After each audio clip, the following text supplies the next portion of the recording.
notre organisation travaille surtout avec les femmes des milieux populaires, donc les femmes des métiers féminisés.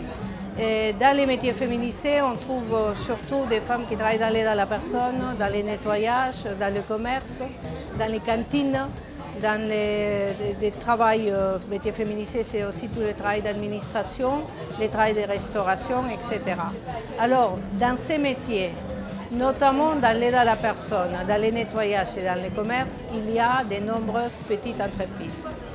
Et les femmes, partout, elles vivent des conditions de travail vraiment pénibles, avec un problème de précarité, avec des problèmes de bas salaire, avec un problème de flexibilité des horaires.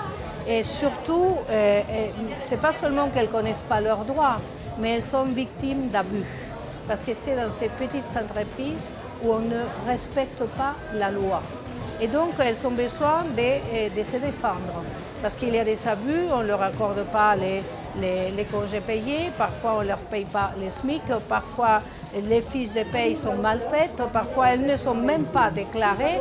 Donc, il faut qu'elles arrivent à se défendre et pour cela, il faut faire appel aux syndicats.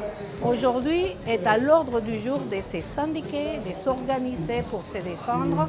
Nous connaissons la CGT depuis longtemps. Nous avons lutté main dans la main pour la régularisation des travailleuses et travailleurs sans papier. Donc, c'est un syndicat de combat. C'est un syndicat qui a été dans la rue avec plusieurs autres contre la loi El Khomri.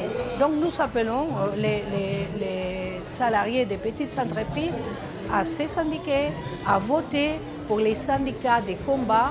Il faut que cet esprit de lutte qu'on a manifesté pendant 2 mois, depuis le mois de mars jusqu'au mois de juillet, qu'ils essayent de nous faire taire aujourd'hui, il faut que cet esprit se manifeste aussi lors des élections.